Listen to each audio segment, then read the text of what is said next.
Hello, Ash class, and welcome to our English lesson today.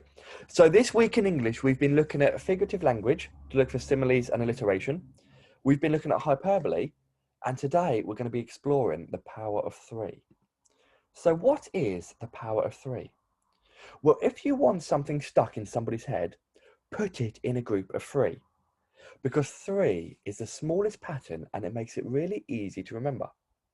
And this strategy is used a lot in persuasive writing because it makes things very memorable.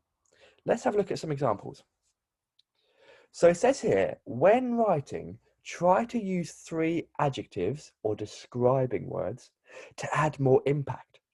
So instead of saying the haunted house was dark, we should say the haunted house was dark, cold, and mysterious.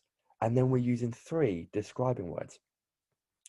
We can also use three facts to make things more persuasive.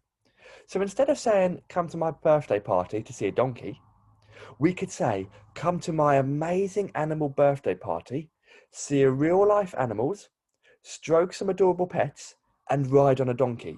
So we're using three things in our sentence. So for our activity today, we're going to try and use the power of three in a sentence. And I'm going to model a little activity here. So I've taken a picture from the book Garbage Guts, and this is a picture of the albatross, or our main character, very early on. Now what I'm going to do is I'm going to think of some adjectives to describe the albatross in this picture. And then afterwards, I'm going to try and put some of these adjectives in my sentence down the bottom, which says, the wildlife that relies on our oceans must feel very something, something, and something. So I'm thinking of some adjectives, and I'm looking at the albatross's face, and I think he looks very upset and very sad. And this is because he's got his head down and he's got tears in his eyes. I also think he must be feeling very angry about what the humans are doing to the oceans. I think he feels very confused as well because I don't think he understands why all this plastic pollution is happening. I think he feels very annoyed and frustrated because he can't do anything to stop it either. And lastly, I think he's feeling very lonely because all the other birds in the background are together. And I think he's feeling very hopeless because he doesn't feel like there's much he can do to stop this happening.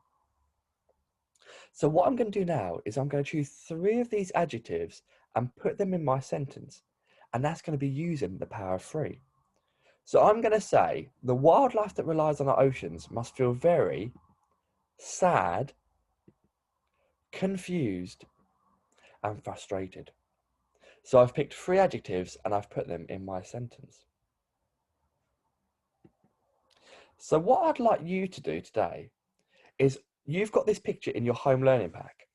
Can you think of maybe 6 or 7 adjectives to describe what's happening in the picture?